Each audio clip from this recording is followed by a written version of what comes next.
Sud Radio Berkov dans tous ses états. Le face-à-face. 13h17 sur Sud Radio, l'heure pour nous de vous présenter ce face-à-face. Aujourd'hui, André Berkov, vous recevez Fabrice Hakoun, l'auteur de ce nouveau livre, Rallumons les lumières, c'est aux éditions de l'Archipel. Alors, je dois dire que ce titre me paraît un titre très audacieux, vraiment, et s'avancer dans un pessimisme que j'oserais presque, dans un optimisme plutôt, que j'irais presque exagérer, mais c'est très bien. Fabrice Hakoun, il lance un défi, il dit rallumons les lumières. Les lumières, évidemment, les lumières de Voltaire, les lumières des encyclopédistes, les lumières de la raison, et tout le monde dit aujourd'hui, arrêtez les lumières, c'est fini, faut plus parler des lumières, etc. Et Fabrice Hakoun dit le contraire, pour sortir la France de l'obscurité, rallumons les lumières, et il donne beaucoup d'exemples. Nous allons en parler tout de suite avec lui, c'est aux éditions d'Archipel, Code civil, encyclopédie, mais surtout, comment faire pour raison garder. À tout de suite.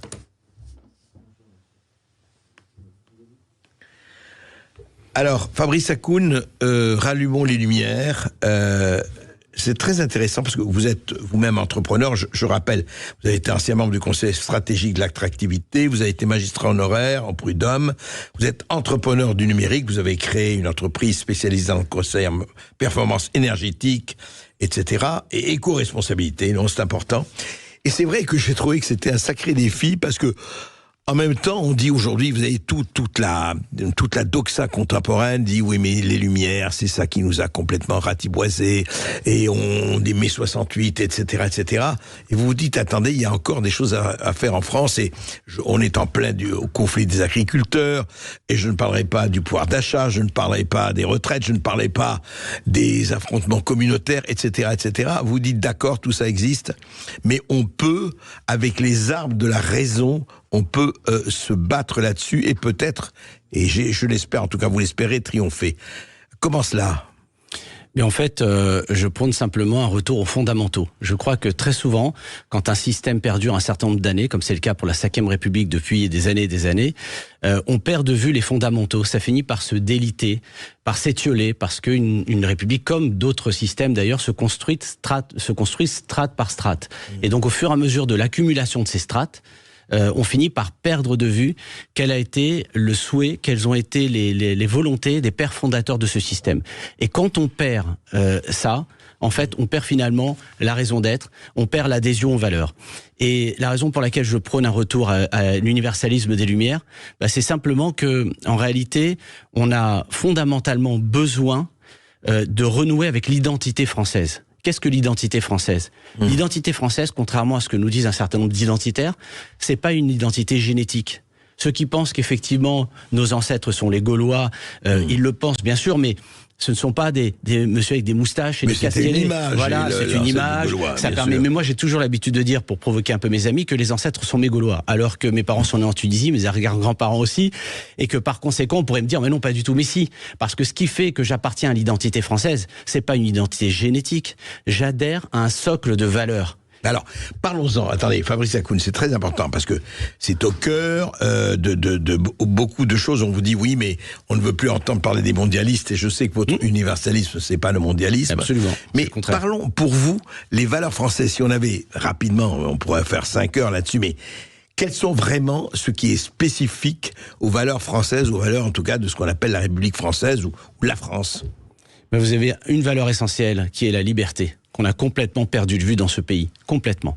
À force d'être obsédé par la norme, à force d'être obsédé par la volonté de tout diriger de façon jacobine, centralisatrice, pour aller au cœur et aller se mêler de ce que les gens ont, jusqu'à quasiment, de la manière dont les gens agissent quasiment jusqu'à dans leur cuisine ou dans leur lit, on finit par perdre de vue l'importance de la liberté. Qui est pourtant le premier la mot première des valeurs républicaines. De la devise. Et qui est même la valeur qui permet aux autres de s'exercer. Parce que pas d'égalité, pas de fraternité sans liberté. Et donc il est absolument fondamental de revenir à la liberté. Il faut que l'État se concentre sur ses prérogatives régaliennes. On a vu à quel point, depuis quelques années, le régalien est battu en brèche, complètement abandonné, oublié. L'État a gonflé, a grossi, a devenu un mammouth, comme disait l'autre. Exactement, donc il faut revenir. Il faut que l'État se concentre sur le régalien, et puis qu'on laisse les Français libres d'aller ensemble, libres de s'aimer, libres de travailler ensemble s'ils ont envie de travailler ensemble, qu'on les laisse un peu libres.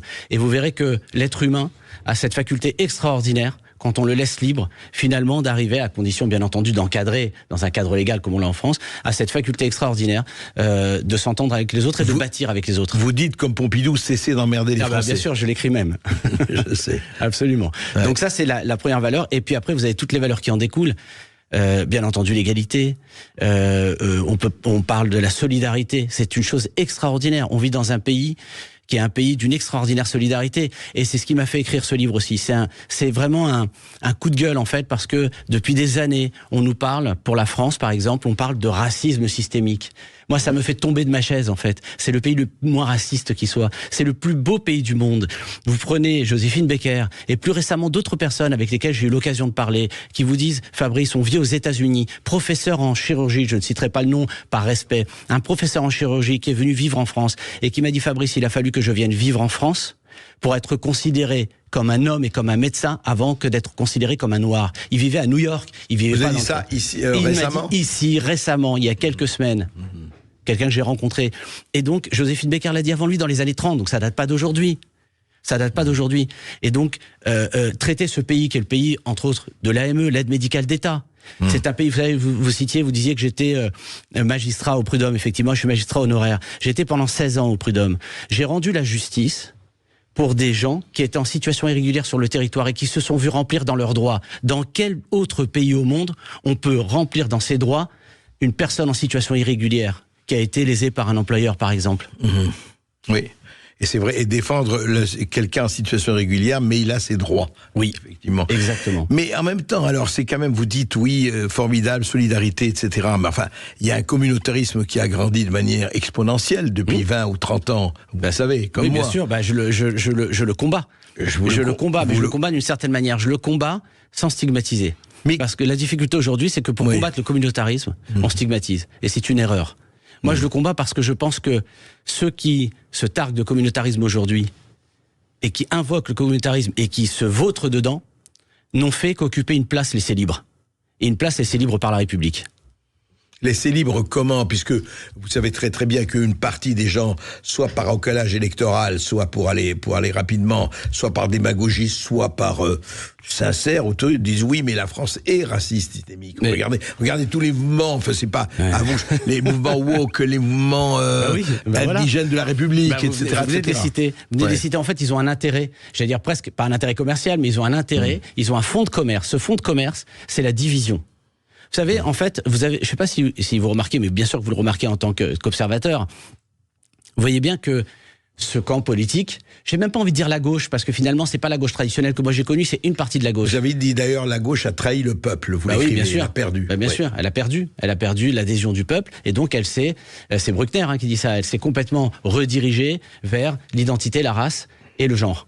Et on voit bien ce que ça a donné. Mais en fait, finalement, on voit bien qu'une partie de cette gauche aujourd'hui instrumentalise, divise, en fait, segmente. Vous savez, comme on segmente, comme les supermarchés ou les grands du retail segmentent les populations pour mieux les adresser. Marketing de segmentation. C'est exactement ça, c'est un marketing de segmentation. Et donc, ils ont les mêmes techniques que le marketing, sauf que dans une société et en politique, quand on segmente, on divise. C'est pas la même chose que dans un supermarché quand on segmente les clients pour pouvoir les adresser de façon un peu intelligente. Quand on segmente et quand on cherche à faire ces segmentations dans le domaine public et dans le domaine politique, on arrive à la division.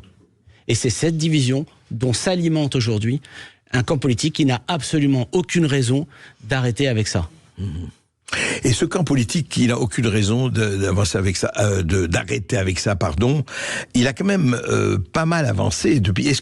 Quelles en sont les racines? Vous savez, les gens disent en général, les observateurs qui sont plus ou moins avisés, disent ça fait 40 ans que tout ceci bout et qu'aujourd'hui, aujourd'hui, ça enfonce la porte. Enfin, on s'en prend aux Américains en disant ils nous ont importé le wokisme. Mais comment s'appelle le wokisme aux États-Unis à l'origine? The French Theory. Oui, voilà, The French Theory, la théorie française.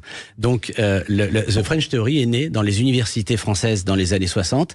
C'est exactement comme avec les startups. Vous savez, en général, les entrepreneurs français créent des startups ici, puis après, quand ils veulent développer leur boîte, ils vont aux États-Unis, puis après, ils nous réimportent les produits. Et on réimporte les produits. C'est exactement pareil avec l'idéologie. C'est-à-dire qu'une idéologie est née ici.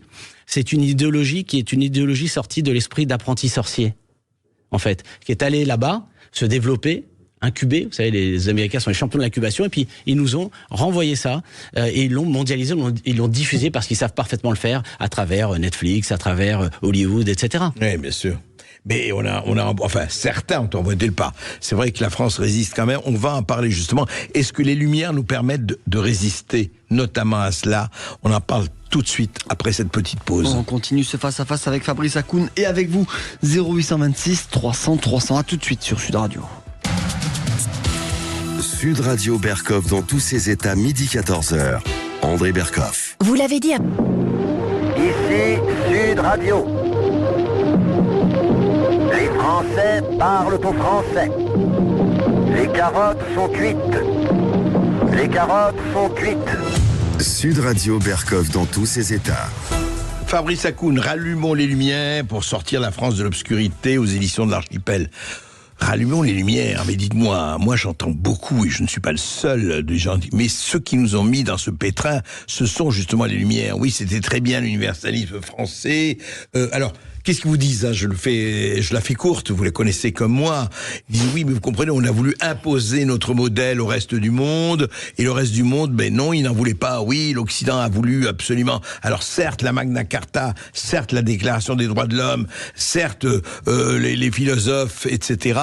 Mais au fond, il y a des peuples qui ont d'autres cultures, d'autres valeurs, et pourquoi on les impose? Eh ben, on les a imposés au son. Nous sommes les meilleurs, le modèle, il faut les imposer au monde. C'est ça qu'on entend beaucoup, je ne dis pas partout, mais beaucoup. Vous répondez quoi? Ceux qui disent ça ont raison. Ceux qui disent ça ont raison.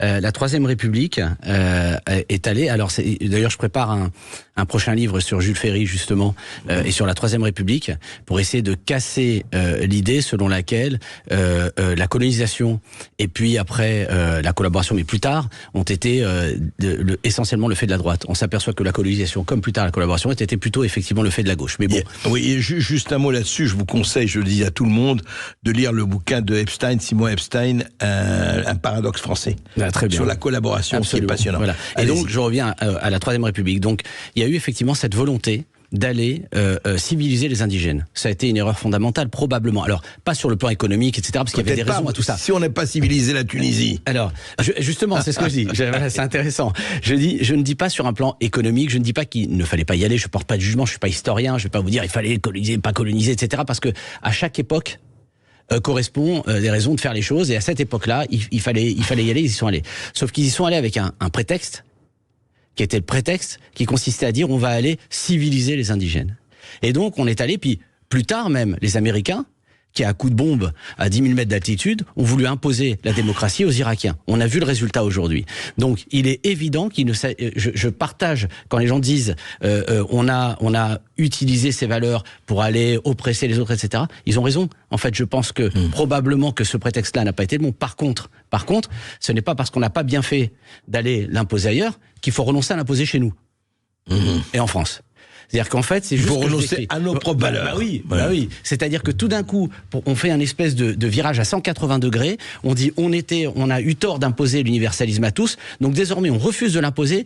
Mais il ne faut pas l'imposer à des pays. Mais par contre, aux individus qui sont sur notre territoire, il faut impérativement l'imposer. L'universalisme des Lumières, ces valeurs d'égalité, ces valeurs de parité, ces valeurs de respect, de l'égalité entre l'homme et la femme, etc., sont des choses absolument essentielles qu'il faut imposer sur notre territoire. Et c'est pour ça d'ailleurs que le combat contre le communautarisme, je ne le mène pas sur le terrain religieux. Je pense que c'est une erreur fondamentale, c'est un des éléments essentiels de ce livre. C'est que je dis, cessons de mener le combat contre le communautarisme sur le terrain religieux. C'est une erreur parce qu'on instrumentalise la laïcité, alors que c'est la laïcité qui permet précisément, parce qu'elle est, aux gens d'être communautaristes en France, parce qu'ils ont la liberté totale de pouvoir s'organiser, organiser leur culte, etc. Et c'est une très bonne chose. Il faut le porter sur le terrain politique. Il faut changer complètement de braquet. C'est-à-dire, concrètement, ça veut dire quoi quand vous avez une poussée communautariste très forte, utilisée par un certain nombre de fonds, qui soient financiers, qui soient de pays ailleurs, qui soient politiques ou autres? Il faut sortir du complexe. On est complètement complexé par l'imposition de nos propres valeurs. On est complexé par les valeurs, par les origines chrétiennes de la France et de l'Europe. Moi, je suis de confession juive, donc je le dis d'autant plus facilement. Je suis désolé, mais la France a une histoire. La démocratie française, c'est pas une démocratie gréco-romaine. C'est une démocratie gréco-romaine d'inspiration pour le système institutionnel. Mais la réalité de la démocratie française, c'est que c'est une démocratie chrétienne. C'est ça la réalité. Et donc il faut pas avoir le complexe, il faut pas avoir peur. Et c'est parce que c'est une démocratie chrétienne à l'origine qu'elle a permis ces vagues migratoires, qu'elle a permis aux Juifs de retrouver leur émancipation il y a 2 siècles. C'est parce que c'est une démocratie chrétienne et parce qu'elle est justement ouverte et universelle qu'elle a permis aujourd'hui à d'autres confessions de vivre en sérénité et en paix sur le territoire français. Et donc ça, c'est absolument essentiel de rappeler quelles sont nos valeurs, quelle est l'origine de notre système politique, et de dire on ne porte pas de jugement de valeur sur d'autres systèmes politiques, que ce soit le système de la charia ou d'autres. Il y a des pays dans lesquels ils s'imposent. Vous avez des pays comme l'Afghanistan, le Pakistan, qui sont des pays tribaux. C'est leur système. Le système est tribal depuis des siècles. Dans un système tribal, si vous imposez une démocratie, c'est le chaos. Il faut une abstraction à laquelle croire. Oui, et enfin, cette abstraction, ça veut dire que ces pays resteront, vous voulez dire éternellement dans ce système. Peut-être que l'islam se sécularisera, etc. Comme ça a été le cas chez nous. Prenez le 15e siècle chez nous, il faisait pas très bon vivre. L'Inquisition, on connaît. Voilà, enfin, exactement. on a entendu parler. Donc, je dis juste, ne portons pas de jugement. Dans ces pays, une organisation tribale nécessite d'adhérer à une abstraction. Parce que vous avez des tribus justement différentes, et il faut adhérer à cette abstraction qu'est la charia, qu'est la religion, etc., qui permet de fédérer et de conserver l'unité du pays. Chez nous, c'est autre chose. Ça n'est pas la religion qui fédère, c'est l'adhésion à un socle de valeurs autour de la liberté, de l'égalité, de la fraternité. Et donc, il faut dire ici, on ne juge pas votre système, mais ici, chez nous, en France, aucun autre système ne peut s'imposer. Il y a un seul système politique possible, c'est le système issu de l'universalisme des Lumières. Si vous voulez vivre ici en paix et en sérénité, il faut adhérer à ce système-là. Alors, Fabrice Hakoun, mais quand vous lisez, très bien, ça sur le plan de la théorie, c'est excellent, ou du souhait. Mais quand vous voyez, par exemple, les enquêtes de l'Institut Montaigne, ou beaucoup de sondages, où vous avez des Français qui ont leur carte d'identité, qui sont Français, qui sont nés en France, etc., qui vous dit, nous plaçons, comme beaucoup de jeunes, par exemple, nous plaçons les lois de la charia au-dessus des lois de la République. Bon, vous leur faites, vous leur parlez comment, vous essayez de le raisonner comment, vous essayez de les convaincre comment, puisqu'ils le sentent, puisqu'il y a quand même une proportion non négligeable, je ne dis pas une majorité, mais une minorité non négligeable de gens, par exemple, c'est un exemple qui vous dit ça. Oui, absolument, parce que en fait, comme la République s'est éteinte et qu'elle a renoncé à ses valeurs, on a laissé un vide. Et ça n'est pas une particularité de l'islam. Je suis quasiment certain que si vous interviewez des jeunes de 20 ans, 22 ans aujourd'hui, quelle que soit leur confession, s'ils adhèrent à une religion, une confession, ils vont vous dire qu'ils font passer leur loi religieuse devant. Alors après, il y a l'histoire de la masse et du nombre. C'est pas pareil quand vous avez quelques dizaines de milliers de juifs, ou quand vous avez effectivement des millions d'autres confessions. Mais peu importe, je pense que il faut renouer, justement, c'est pour ça que je parle de rallumer les lumières. C'est-à-dire qu'il faut imposer, en premier lieu, à l'école, une restauration de ces valeurs-là. Et c'est très difficile parce que pour ça, il faut avoir l'adhésion des enseignants. Et c'est pas gagné. Et on ne l'a pas. Parce que, non, c'est pas gagné, puisque je pense qu'une partie du relativisme que je dénonce aujourd'hui, il est parti des écoles et des universités. Donc c'est difficile, on peut pas tordre le bras à chaque enseignant pour lui demander d'adhérer et de diffuser ces valeurs-là. Mais tant que la France complexera autour de ces valeurs-là en se disant il faut surtout pas les imposer, on n'a pas à les imposer à d'autres, etc., eh bien on sera dans cette situation-là. Mais alors, Fabrice Hakoun, qui et comment, on va pas évidemment faire toute l'histoire, il faudrait une dizaine d'heures, qui et comment a contribué à éteindre, en tout cas, une certaine partie de la République? Pour moi, c'est clairement une partie de la gauche et de l'extrême gauche. On le voit d'ailleurs aujourd'hui. Avec la droite n'a aucun... Alors, je vais revenir sur la responsabilité de la droite parce que je la dénonce aussi. Oui, donc, pour ça. Mais d'une autre manière. Vous avez la gauche, une partie de la gauche relativiste qui a décidé, comme vous le disiez, la gauche a perdu le vote ouvrier et elle a perdu l'adhésion ouvrière, qui est partie vers d'autres formations politiques. Et donc, elle a dû se rabattre sur des valeurs... Le sociétal, qui a remplacé le social. Exactement, le sociétal, donc la race, l'identité et le genre. Et on est passé, en fait, d'un système qui revendiquait le droit à la différence à un système qui revendique la différence des droits. Et ça, c'est absolument dingue, en fait, dans une démocratie comme la nôtre. Parce qu'on divise. Ouais. Et donc, vous avez après la responsabilité de la droite.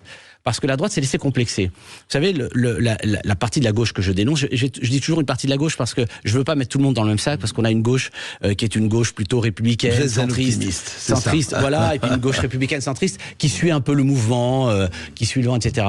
Mais la force, en fait, de ce camp politique, ça a été de prendre la société française dans un étau avec d'une main la culpabilité et de l'autre la victimisation. Et c'est un étau redoutable. Redoutable. Mais pourquoi la droite s'est-elle laissée faire? La droite s'est laissée faire parce qu'elle s'est enfermée dans ses luttes intestines. Elle s'est enfermée dans une rhétorique. En fait, elle a essayé de suivre le sens du vent, et elle est toujours dans une logique de suiveur. Opportunisme. Et voilà, d'opportunisme et de suiveur. Et les présidents qui se sont succédés, effectivement, n'ont pas su, parce que il y a eu plus d'harangues. Il y a eu par exemple une erreur. Moi, j'ai côtoyé le président Sarkozy, comme vous le lisez dans le livre. Je pense qu'il a commis par exemple une erreur quand il a créé le ministère de l'identité nationale, de l'immigration et de l'identité nationale.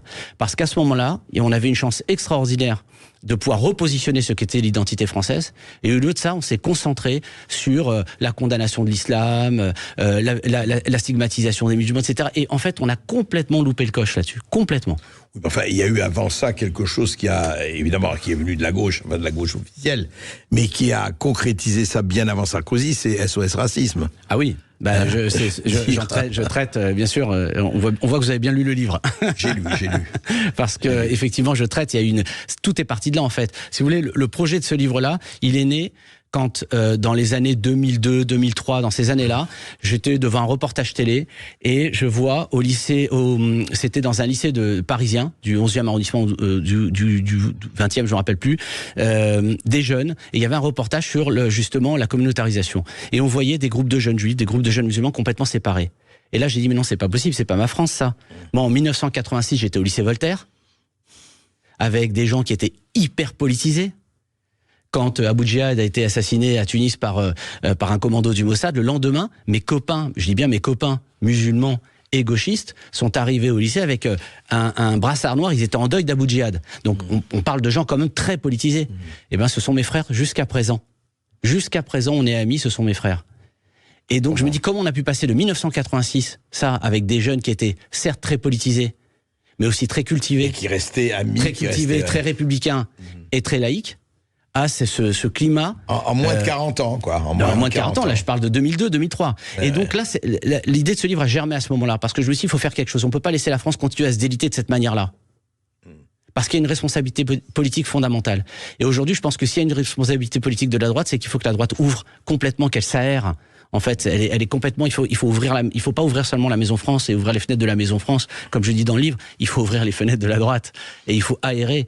C'est un club c'est un club d'entre gens. Enfin, moi, j'ai aucun attrait, par exemple, pour ce camp politique. Mais mon cher Fabrice Hakoun, je suis très bien ce que vous dites, et je crois que beaucoup de gens seront d'accord avec vous. Le problème, c'est que où sont les politiques qui ouvrent les fenêtres, que ce soit à droite ou à gauche, d'ailleurs. On est d'accord, mais c'est bien le problème, c'est qu'en fait, ouvrir la fenêtre, c'est scier la branche sur laquelle on est. C'est à un moment donné accepter. Le problème de la politique française, c'est que pour prendre le pouvoir... Il voulait qu'il se suicide, quoi. Voilà. Mais oui, exactement. Schröder l'a fait en Allemagne, pour sauver l'Allemagne, à une époque. Mais en fait, le problème, c'est qu'effectivement, il faudrait qu'ils scient la branche sur laquelle ils sont et qu'ils acceptent de revenir sur un système qui est un système totalement consanguin, de reproduction des élites. Entre soi. Et d'entre-soi.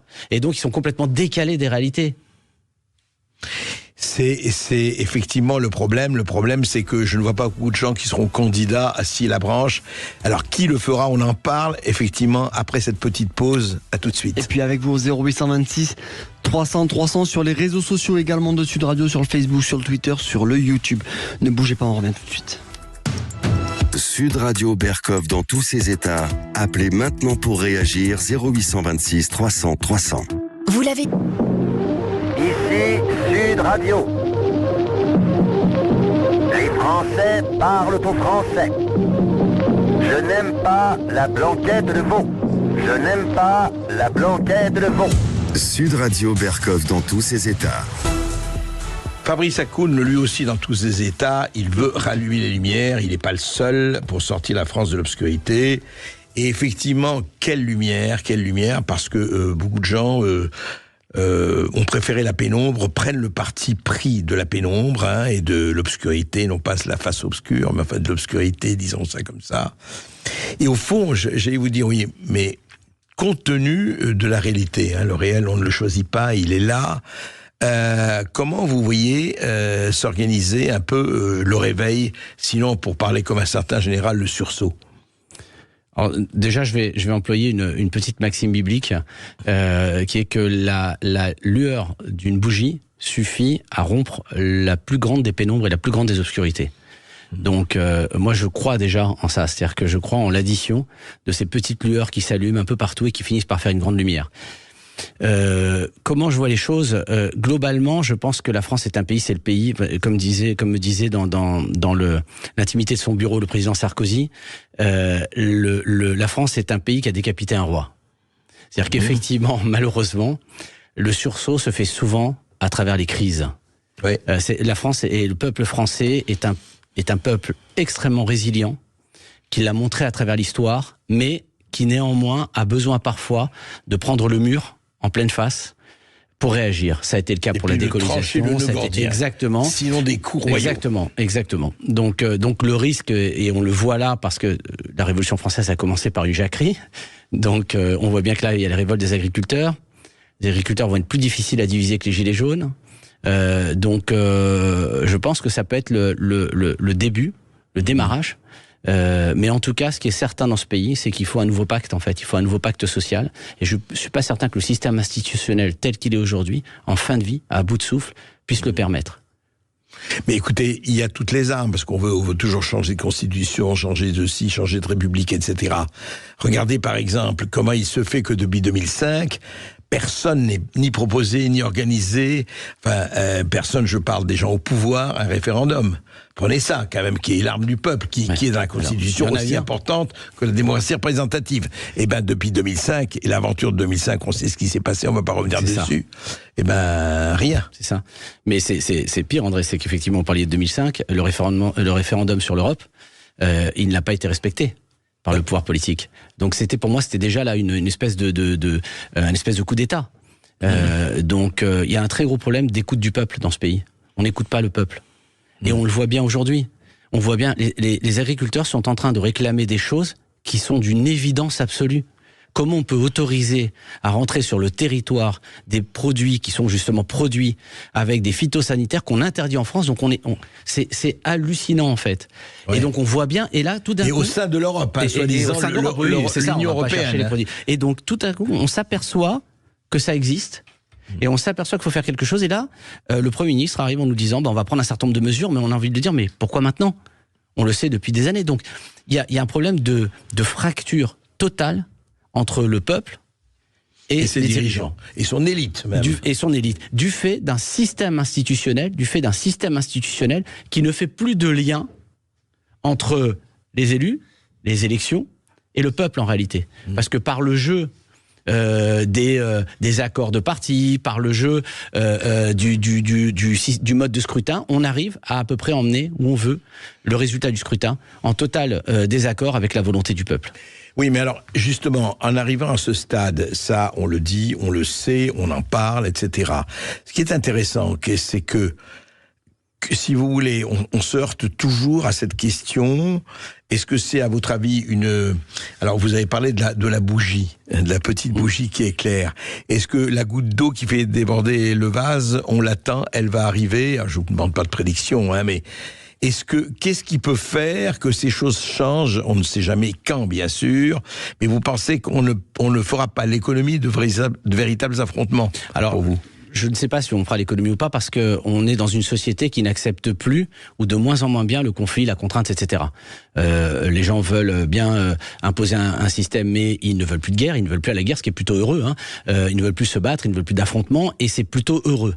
Mais le problème, c'est qu'on est en train de monter le bord du vase au fur et à mesure que l'on monte, grâce à des fonds publics, massivement. Oui, c'est vrai, mais vous savez ce qu'a donné le pacifisme aussi, dans d'autres temps. Je sais bien, non, mais je dis pas, je suis pas fondamentalement pacifiste, mais même si je suis absolument opposé à la guerre, mais je dis qu'aujourd'hui, grâce à la planche à billets au fonds public, on fait monter à chaque fois, on offre encore plus de services sociaux, de subsides sociaux pour essayer de maintenir. On imagine par exemple qu'en laissant une latitude dans les banlieues aux truands de tous ordres, on va arriver à maintenir la paix sociale. C'est une erreur fondamentale, on ne fait que repousser l'échéance et refiler la patate chaude au prochain. Donc je pense que ce qui peut sauver aujourd'hui la France, si ce n'est une révolution ou je ne sais quoi, qui a peu de chances d'arriver selon moi, ce qui peut sauver la France, c'est qu'un dirigeant politique qui prenne le pouvoir aime réellement ce pays. Parce que c'est ça la réalité.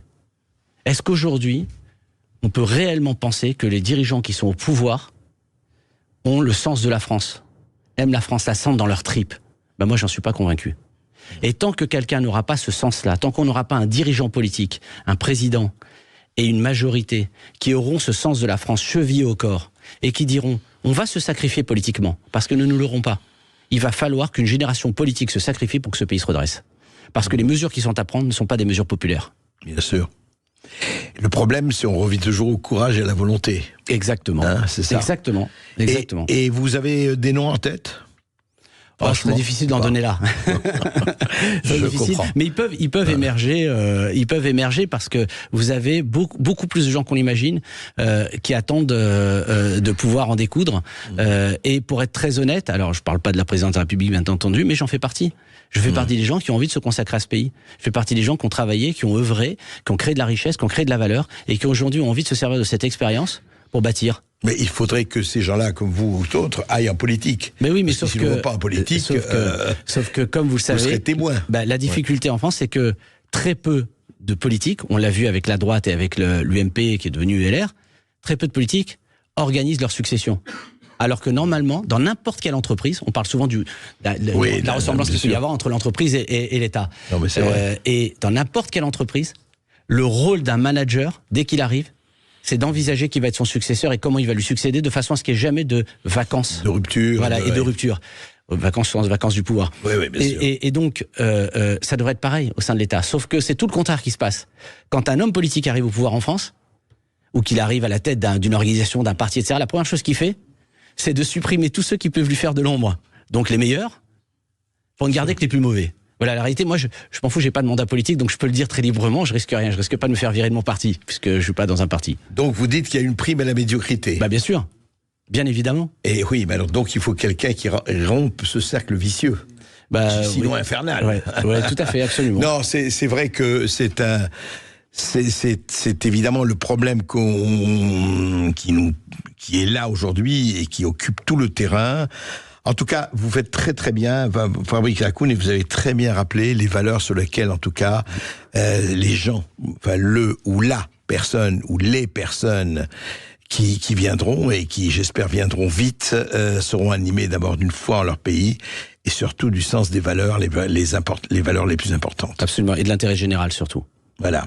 Et ne pas penser uniquement à la réélection, mais penser aux futures générations, comme disait Winston. Peut-être qu'un septennat unique, ça pourrait être pas mal dans ce sens-là. Merci. Merci à vous. Merci Fabrice Hakoun d'avoir été avec nous. On rappelle ce livre Rallumons les lumières, c'est publié chez l'Archipel. Tout de suite, vous allez retrouver Brigitte Lahaye, André Berkoff. Nous, on se retrouve demain entre midi et 14h. On reparlera évidemment de tout ce qui se passe à Rungis, du côté des agriculteurs, toute la journée sur Sud Radio. Vous allez l'entendre, les agriculteurs vont témoigner toute la journée. Demain matin, Patrick Roger sera là. Et évidemment, tout de suite, c'est Brigitte Lahaye sur Sud Radio demain. Sud Radio. Sud Radio. Parlons vrai. Parlons vrai. Sud Radio. Parlons vrai. Cette semaine.